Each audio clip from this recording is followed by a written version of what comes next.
দোষী প্রমাণিত হলেন না বারুইপুর পূর্বের ইয়ারোর বিরুদ্ধে এফআইআর এর নির্দেশ দিয়েছিল নির্বাচন কমিশন। এফআইআর করার আগে বিভাগীয় তদন্তের কথা বলেছিল সরকার এবং সরকারের নির্দেশে বিভাগীয় তদন্ত শুরু হয়।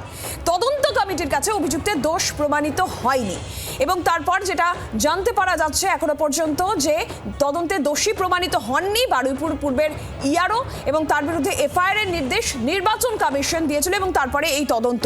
আমরা জানবো এই বিষয়ে আরো বিস্তারিতভাবে। শ্রেয়সী গঙ্গোপাধ্যায় রয়েছেন টেলিফোন লাইনের প্রতিনিধি। শ্রেয়সী, কি জানা যাচ্ছে?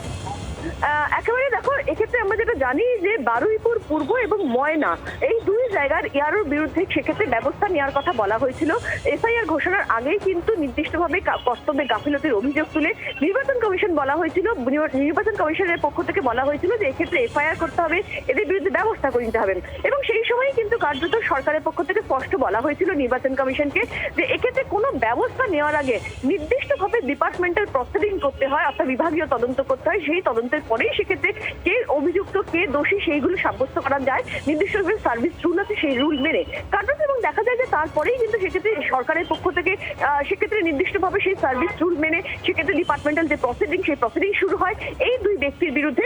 এবং এক্ষেত্রে যে রিপোর্ট ইতিমধ্যেই জানা যাচ্ছে যে জমা পড়েছে, সেই রিপোর্টে কিন্তু এই তদন্ত কমিটির যে রিপোর্ট জমা পড়েছে ইতিমধ্যেই সরকারের কাছে, সেখানে কিন্তু কোনোভাবেই এই দুজন ব্যক্তির বিরুদ্ধে যে দোষ বা যে অভিযোগ তুলেছিল নির্বাচন কমিশন, সেই অভিযোগের সপক্ষে কিন্তু কোনো প্রমাণ পাওয়া যায়নি। অর্থাৎ তারা যে দোষী, তার বিরুদ্ধে কর্তব্যে গাফিলতি রয়েছে, সেটা মোটেই প্রমাণিত হয়নি।